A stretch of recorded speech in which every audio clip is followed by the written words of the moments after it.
सनातन संस्था और हिंदू जनजागृति समिति द्वारा आयोजित इस नाम सत्संग में आप सभी का पुनः हार्दिक स्वागत है। कल अक्षय तृतीया है, तो हम भगवान श्री विष्णु जी, यहाँ के स्थान देवता, वास्तु देवता भगवान श्री कृष्ण जी के चरणों में प्रार्थना करेंगे कि आज का यह कार्यक्रम निर्विघ्न रूप से संपन्न हो।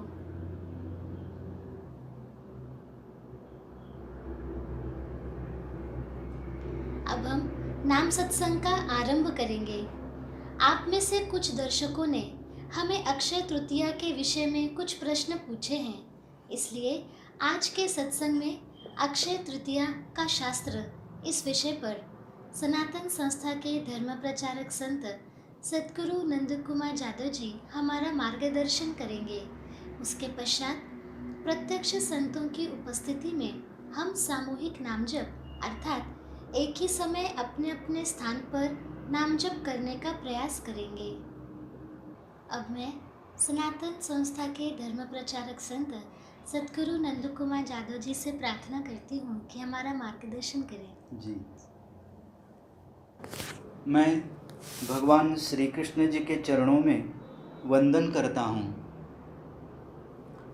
आप सभी से अनुरोध है कि आप अपने इष्ट देवता अथवा उपास्य देवता अथवा कुल देवता से प्रार्थना करें कि आज का कार्यक्रम हम निर्विघ्न रूप से सुन पाएं। कल अक्षय तृतीया है, तो पहले हम अक्षय तृतीया का महत्व बताने वाली एक कथा सुनेंगे। भविष्य पुराण के अनुसार शाकल नगर में धर्मदास नामक वैश्य रहता था। धर्मदास बहुत ही आध्यात्मिक था। वो देवताओं ब्राह्मणों का पूजन किया करता था।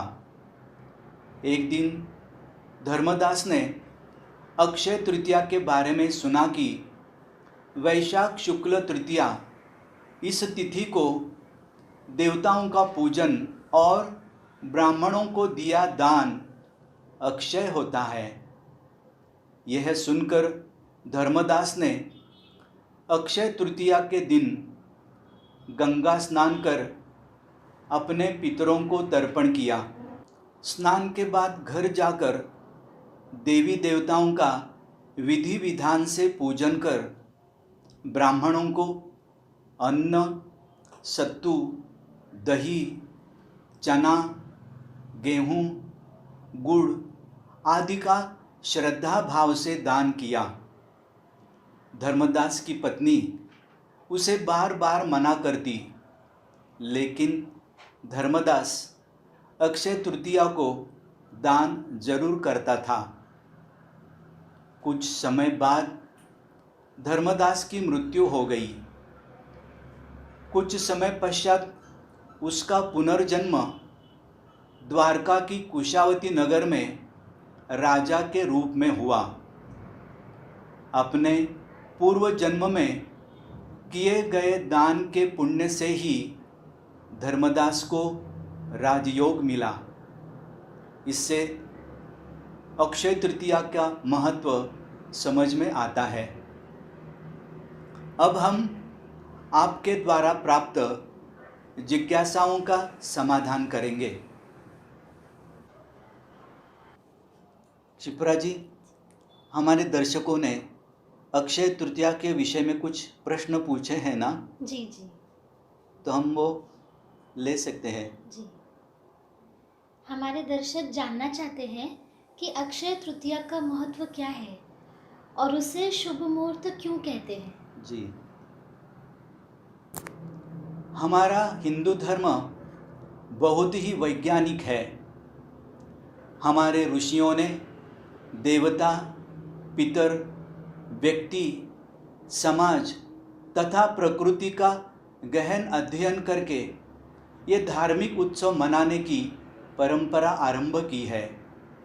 इसलिए हम त्योहार और धार्मिक उत्सव मनाते हैं। विशिष्ट तिथि पर अर्थात विशिष्ट काल में विशिष्ट देवता की उपासना कर आनंद से मनाए जाने वाले दिन को त्योहार कहते हैं। अक्षय तृतीया वर्ष के 3.5 शुभ मुहूर्तों में से एक मुहूर्त है। मुहूर्त का अर्थ है उत्तम फल प्राप्ति हेतु शुभ कार्य आरंभ करने के लिए पूरक कालखंड। सामान्यतः भिन्न कार्य के लिए भिन्न शुभ काल होते हैं और उसका कालावधि भी अल्प होता है, लेकिन वर्ष के 3.5 मुहूर्त ऐसे होते हैं जिस दिन कोई भी शुभ काम करने के लिए अलग से मुहूर्त देखने की आवश्यकता नहीं होती। पूरा दिन अर्थात सूर्योदय से लेकर सूर्यास्त तक शुभ काल होता है। उसमें से एक तिथि है वैशाख शुक्ल तृतीया अर्थात अक्षय तृतीया। हयग्रीव अवतार, नरनारायण प्रकटीकरण तथा परशुराम अवतार और अन्नपूर्णा देवी जो पार्वती माता का ही रूप है, उनका जन्म भी अक्षय तृतीया के शुभ दिन पर हुआ था। इस तिथि पर ब्रह्मा एवं श्री विष्णु की मिश्र तरंगे उच्च देवता लोकों से पृथ्वी पर आती है। इससे पृथ्वी पर सात्विकता की मात्रा 10% बढ़ती है। इस काल महिमा के कारण इस तिथि पर पवित्र नदियों में स्नान करना, दान करना आदि धार्मिक कृत्य करने से अधिक आध्यात्मिक लाभ होते हैं।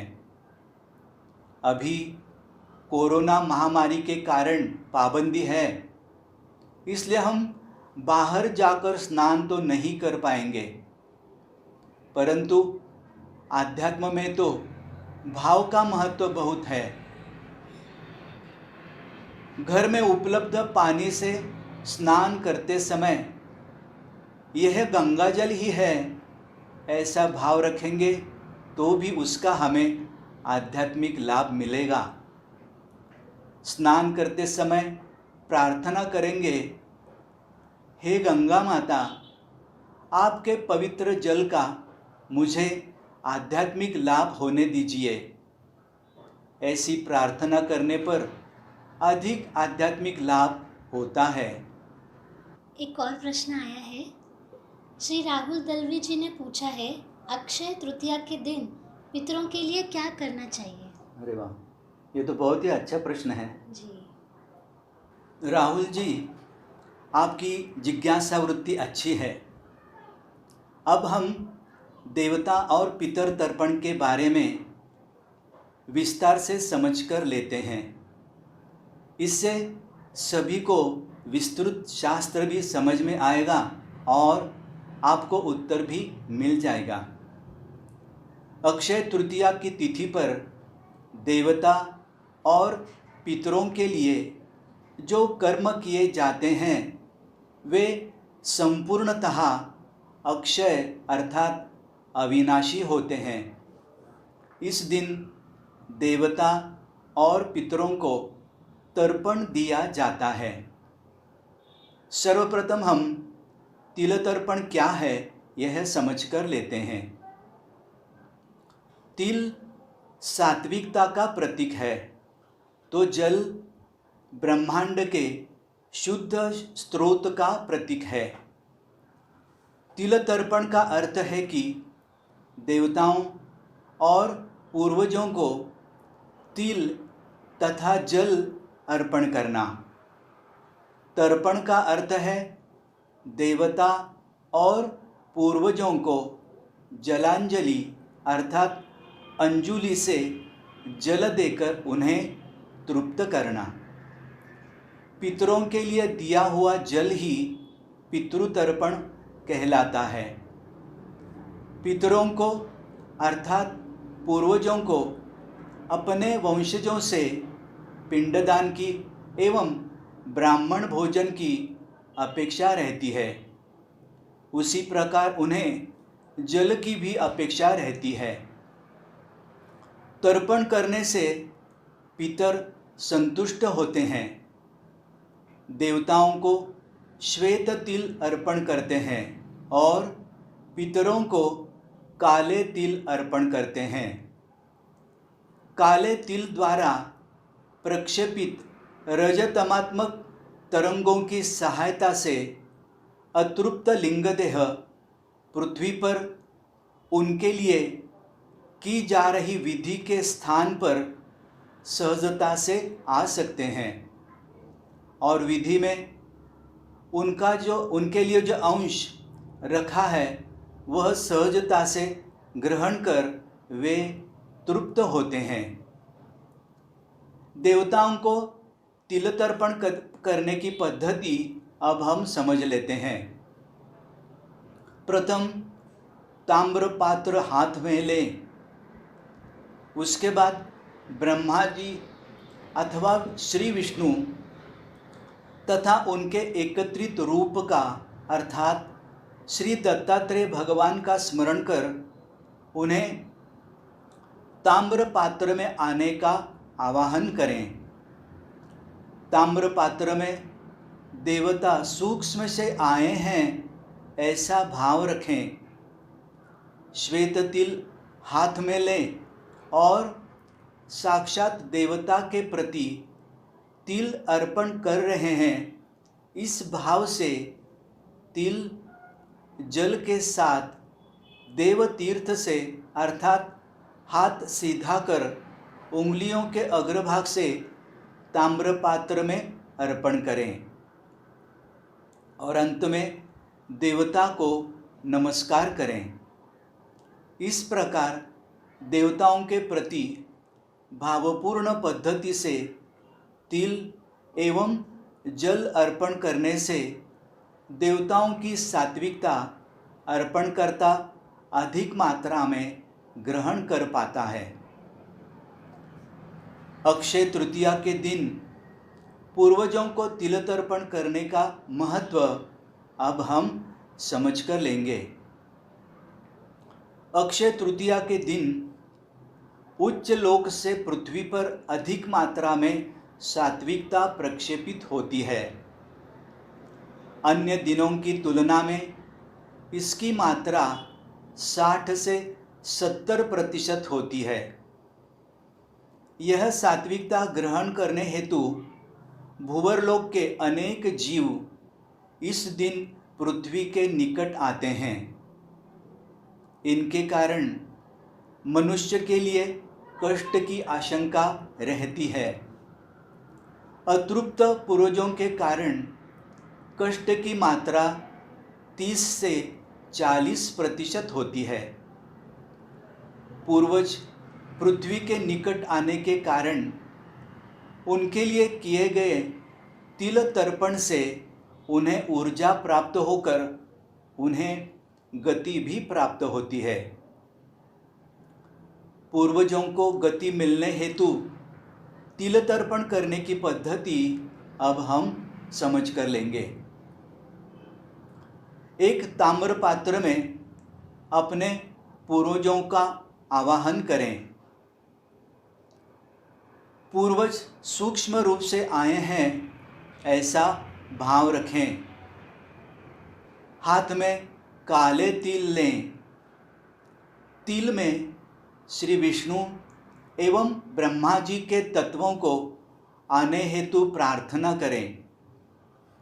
इसके उपरांत देवता तत्व से संचारित तिल जल के साथ पितृतीर्थ से अर्थात अंगूठा एवं तर्जनी के मध्य से ताम्र पात्र में अर्पण करें। हम पूर्वजों के प्रति तिल एवं जल अर्पण कर रहे हैं ऐसा भाव रखें। इस समय पूर्वजों को गति देने हेतु श्री दत्तात्रेय भगवान, ब्रह्मा जी अथवा श्री विष्णु से प्रार्थना करें। यह जानकारी सुनकर हमारा हिंदू धर्म कितना महान है ये ध्यान में आया। अक्षय तृतीया पर दान का क्या महत्व है, इसके बारे में भी हमें बताइए। हाँ, बताता हूँ। अक्षय तृतीया पर दान का विशेष महत्व है। अक्षय तृतीया पर सत्पात्र अर्थात धर्म, अध्यात्म और राष्ट्र के कार्य में दान करना आवश्यक होता है। अक्षय तृतीया पर किया हुआ दान एवं हवन अक्षय रहता है, अर्थात उसका फल अवश्य मिलता है। प्रत्यक्ष दान करना तो संचार बंदी के कारण कल संभव नहीं होगा, परंतु आप ऑनलाइन अर्पण कर सकते हैं। कोरोना महामारी के कारण स्थानबद्धता होकर भी सनातन संस्था और हिंदू जन जागृति समिति आपके लिए प्रतिदिन धर्म और अध्यात्म सिखाने वाले 4 ऑनलाइन कार्यक्रम निःशुल्क आयोजित कर रही है। वस्तुतः स्थानबद्धता के कारण साधन सुविधाओं का अभाव होकर भी केवल ईश्वर की कृपा और आप जैसे दर्शकों के प्रेम के कारण विगत माह भर हम यह कार्यक्रमों का सफलतापूर्वक आयोजन कर पाए हैं। आप सभी से विनम्र निवेदन है कि सनातन संस्था के अध्यात्म प्रसार और हिंदू धर्म प्रसार, वैसे ही हिंदू जनजागृति समिति के राष्ट्र रक्षण और धर्म जागृति के कार्य हेतु यथाशक्ति ऑनलाइन अर्पण कर सकते हैं। आप ऑनलाइन अर्पण के लिए उपयुक्त विवरण स्क्रीन पर देख सकते हैं। हमारे दर्शक जानना चाहते हैं कि अक्षय तृतीया को कौन सा नाम जप करना चाहिए। जी, बताता हूँ। ये भी अच्छा प्रश्न है। अक्षय तृतीया के दिन सतत सुख समृद्धि प्रदान करने वाले देवताओं की कृतज्ञता भाव से उपासना करने से हम पर उनकी कृपा दृष्टि सदा होती है। इस समय पूर्वजों को गति देने हेतु श्री दत्तात्रेय भगवान का श्री गुरुदेव दत्त यह नाम जप दिन भर कर सकते हैं। अब हम नाम जप की प्रत्यक्ष कृति करेंगे।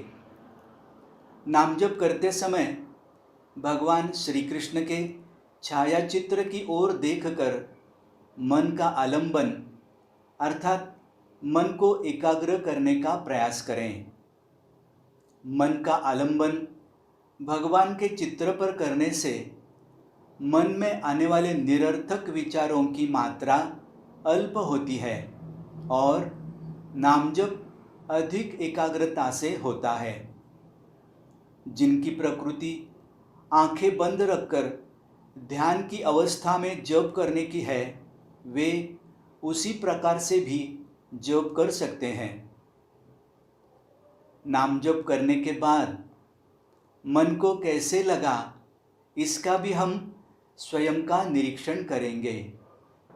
और अब नाम जप संबंधी अधिक सूचनाएं श्रीमती क्षिप्रा जी हमें देगी। नमस्कार। अब हम सभी भगवान श्री कृष्ण जी का नाम जप एक साथ करेंगे। उसके लिए यहाँ पर हम एक ऑडियो लगाएंगे।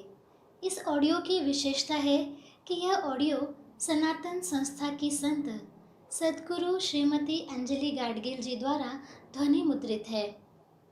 यदि आपको अन्य किसी देवता का नाम जप करना हो तो आप ऑडियो म्यूट करके नाम जप कर सकते हैं। नाम जप का समय पूर्ण होने के पश्चात हम आपको सूचित करेंगे।